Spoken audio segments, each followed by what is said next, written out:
For nearly 3 days, the American frigate had been running for her life. 5 British warships followed across an almost windless Atlantic, close enough for their crews to see one another working beneath the summer sun. The United States had declared war less than a month earlier, and now one of its most valuable ships seemed about to be captured without a real battle. Sailors climbed into boats and pulled at the oars. Anchors were carried ahead, dropped and hauled back aboard to drag the frigate forward a few hundred yards at a time. Water was pumped onto the sails in the hope that damp canvas might hold the faintest breath of air. Guns, provisions, and anything that could be spared were shifted or thrown overboard. The ship escaping was USS Constitution. Among the vessels pursuing her was HMS Guerriere. On that July morning in 1812, Constitution could do little more than survive. 32 days later, she would find Guerriere again. This time, there would be nowhere to run, and no intention of running. The War of 1812 began with a profound imbalance at sea. The Royal Navy was the most powerful maritime force in the world, hardened by years of warfare against Napoleonic France and supported by a global network of bases, dockyards, and experienced crews. The United States Navy possessed only a small collection of ocean-going warships. American leaders understood that their fleet could not meet Britain in a conventional struggle for command of the Atlantic. British squadrons could blockade American ports, intercept commerce, and concentrate several ships against any frigate that ventured out alone. Yet the Americans did possess a few unusual vessels, large, heavily built frigates designed to overpower ordinary ships of their class and escape from ships of the line. Constitution was one of them. She had been launched in Boston in 1797 as one of the original 6 frigates authorized by Congress. Her live oak framing was exceptionally dense, her hull was broad and strong, and although officially rated as a 44-gun frigate, she carried more weapons during the war. Her principal long guns fired 24-pound shot, heavier than the standard 18-pound weapons aboard many British frigates. She was not made of iron, and she was not invulnerable, but in a single-ship action handled by a trained crew, Constitution could deliver the weight of fire of a much larger opponent while retaining the speed of a frigate. That combination was exactly what the young American Navy needed, but first, the ship had to escape the British squadron that had found her. Captain Isaac Hull had mistaken the distant sails for an American force and approached before realizing the danger. When the wind failed, the pursuit became an exhausting contest of endurance and seamanship. Constitution's boats towed from ahead while other sailors used kedging, rowing a small anchor forward, dropping it, and hauling the ship toward it. The British copied the maneuver. At times, shots passed between pursuer and pursued, but neither side gained a decisive position. Squalls appeared and disappeared. Every shift in the breeze threatened to carry the British closer. Hull carefully coordinated his sails, boats, anchors, and guns while his crew worked with little rest. Finally, on July 19th, a freshening wind reached Constitution. Hull ordered more sail set, and the American frigate gradually opened the distance. The chase had not produced a victory, but it revealed something equally important. Constitution's crew had remained disciplined while surrounded, becalmed, and exhausted. If they could perform that well while retreating, Hull now wanted to learn what they could do in battle. Constitution reached Boston, but Hull faced a new danger. Orders might arrive placing his ship under a larger command, or British vessels might trap him in port. He replenished supplies and sailed again on August 2nd. Once at sea, he drilled his gun crews repeatedly. Sailors practiced loading, running out, aiming, firing, and sponging the guns until the sequence became almost mechanical. Marines prepared to fire from the fighting tops. Men assigned to repair damage waited with tools, spare rope, and wooden plugs. Sand was scattered over the decks to improve footing. Buckets and pumps were positioned against fire. The preparation was methodical because Hull understood that a battle between wooden sailing ships was not simply a contest of courage. It was a contest of timing, coordination, and the ability to keep fighting after the orderly world of the gun deck had been shattered into noise, smoke, torn rigging, and confusion. For more than 2 weeks, no British frigate appeared. Constitution captured several merchant vessels, but Hull wanted an enemy warship. Then, on the afternoon of August 19th, Roughly 600 miles east of Nova Scotia, a sail emerged against the horizon. Constitution gave chase. The stranger did not flee. Its shortened sail maneuvered deliberately and prepared to fight. Hull soon recognized the ship. HMS Guerriere, the French-built British frigate commanded by Captain James Richard Dacres. It was one of the vessels that had pursued Constitution in July. Guerriere carried a reputation of her own. Before the war, she had stopped the American brig USS Spitfire and removed a sailor whom the British claimed as a deserter. The incident had intensified American anger over impressment and maritime rights. According to widely repeated accounts, Guerriere had also displayed a challenging message inviting an American frigate to meet her. Whether every word of that challenge was recorded exactly as later remembered mattered less than the attitude it represented. Royal Navy captains were accustomed to victory. British crews had spent a generation defeating European enemies, and few expected a new American Navy to reverse that pattern.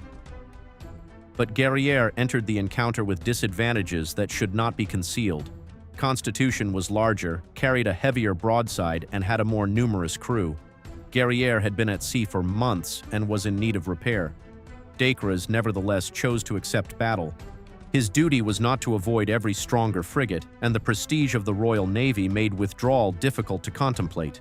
The approaching ships therefore represented two very different realities. Strategically, Britain possessed overwhelming naval superiority. Tactically, in this isolated patch of ocean, the American vessel held the stronger hand. The outcome would depend on whether Hull could turn that material advantage into a decisive victory before another British ship appeared. At approximately 5 in the afternoon, Guerriere opened fire at long range. Constitution continued closing. Dacres maneuvered and fired additional broadsides, but Hull refused to answer immediately. British shots struck the water and passed through the rigging. Some hit the American hull. The men at Constitution's guns waited beside their loaded weapons as smoke drifted between the ships. Hull wanted to get close, dangerously close, because every yard would increase the effect of his 24-pound shot. It was a calculated risk. By withholding fire, he allowed Guerriere repeated opportunities to damage his masts and sails. If Constitution lost maneuverability before reaching the proper range, the British could rake her or escape.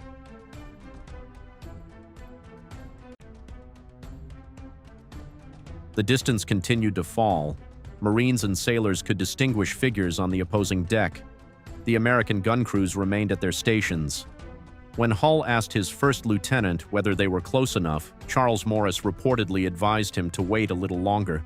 Constitution edged alongside Guerriere's starboard side, perhaps at little more than pistol range. Only then did Hull give the order. The American broadside struck with a force Guerriere had not yet experienced. Constitution's heavier shot tore into the British hull and swept through rigging and gun positions. The ships disappeared inside their own smoke, continuing forward almost parallel as the crews loaded and fired again. On Constitution's deck, sailors noticed that some British round shot seemed to rebound from the thick wooden sides, or failed to penetrate completely. A cry spread that her sides were made of iron. The phrase would outlive nearly everyone aboard, yet in the moment, no one could know that a nickname had just entered American history. Guerriere was still fighting, and the range was so close that a single change of position could expose either ship to devastating fire. Hull ordered Constitution across Guerriere's bow, attempting to rake her from end to end. During the maneuver, the British frigate's mizzenmast collapsed over the side. Dragging in the water like an immense sea anchor, it pulled Guerriere around and destroyed much of Dacres' ability to steer. Constitution moved ahead, then turned across the British bow. The ships came together. Guerriere's bowsprit became entangled in Constitution's rigging near the mizzenmast, locking them at an angle. For a few minutes, the naval artillery battle threatened to become a fight between boarding parties. Both captains prepared men to cross onto the opposing deck. Marines fired from elevated positions. Lieutenant William Bush of Constitution's Marine Detachment climbed onto the taffrail as he prepared to lead boarders, but was struck before the attack could begin. First Lieutenant Morris was also badly wounded. On Guerriere, Dacres suffered an injury while directing his crew. The sea was too rough and the movement of the ships too violent for either side to establish a path across. Then the vessels pulled apart. Guerriere's bowsprit tore free, and Constitution's rigging sustained additional damage, but the American frigate retained her masts and maneuverability. The British ship did not. As Constitution moved away, Guerriere's foremast fell. The mainmast followed, leaving the frigate dismasted and rolling heavily in the Atlantic swell. Guns that remained serviceable could no longer be brought reliably to bear. The wreckage of spars and rigging dragged alongside, battering the hull. Constitution withdrew briefly to repair her own lines and prepare to renew the attack. Through the smoke, Dacres could see the American frigate restoring order while his ship lay helpless. The contest had reached its decisive point. Courage could not replace steering, masts, or a stable gun platform. When Constitution returned, Lieutenant George Campbell Read was sent across in a boat to determine whether Guerriere had surrendered. Dacres acknowledged that further resistance was impossible. His flag was lowered, and the British survivors became prisoners. Hull's victory had been won in less than an hour of close fighting, although the maneuvering and long-range exchange had begun earlier. The cost was real on both ships, but Guerriere had suffered far more severely. Hull treated Dacres and his officers with professional courtesy. One detail carried particular meaning. Dacres had an American-born sailor aboard Guerriere and had reportedly excused him from fighting against his countrymen. After the surrender, that restraint was remembered rather than punished. The Americans soon discovered that their prize could not be saved. Guerriere's remaining structure was badly damaged, her masts were gone, and the sea continued working against the hull. Constitution herself required repairs and could not safely tow the frigate hundreds of miles to an American port. The crews transferred prisoners and whatever supplies could be recovered. A demolition party then set fire to Guerriere. From Constitution, American and British sailors watched the abandoned frigate burn until the flames reached her magazine. The ship that had pursued Constitution a month earlier disappeared in an explosion over the Atlantic. Hull returned to Boston expecting that his short cruise might be criticized. Instead, news of the victory transformed his arrival. The United States had entered the war divided and poorly prepared. American operations against Canada had already produced disappointment, including the surrender of Detroit only days before the naval battle. Against that background, the defeat of a Royal Navy frigate carried significance far beyond the number of guns or ships involved. It gave the public a story of discipline, preparation, and victory at precisely the moment the country needed one. Britain did not lose control of the Atlantic. Guerriere was one frigate in a navy of global scale, and Constitution's victory could not break a blockade or protect every American merchant ship. British officers also pointed out correctly that the American frigate was larger and more heavily armed than her opponent. Yet those qualifications did not erase what had happened. A Royal Navy captain had accepted a single-ship engagement, and the American crew had fired faster, struck harder, preserved maneuverability, and forced his surrender. The battle demonstrated that Britain's enormous strategic advantage did not guarantee superiority in every isolated encounter. The deeper lesson was not that Constitution possessed magical wooden walls. Her live oak structure helped her survive, but Old Ironsides was created by more than timber. Hull's crew escaped 5 pursuers because sailors coordinated boats, anchors, sails, and guns under relentless pressure. They defeated Guerriere because the captain controlled the range, the gun crews had practiced their work, and the entire ship continued functioning when the 2 frigates collided. The victory was the result of design, training, seamanship, and restraint at the decisive moment. And it was only the beginning. 67 days later, Stephen Decatur and USS United States would meet HMS Macedonian in the Atlantic. Before the year ended, Constitution, under a new captain, would encounter HMS Java off the coast of Brazil.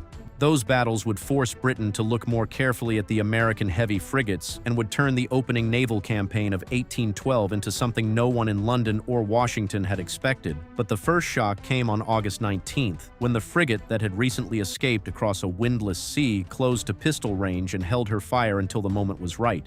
Guerriere's guns had challenged Constitution's hull. Hull's decision, his crew's preparation, and the weight of the American broadside answered that challenge and gave the United States Navy a name that has endured for more than 2 centuries.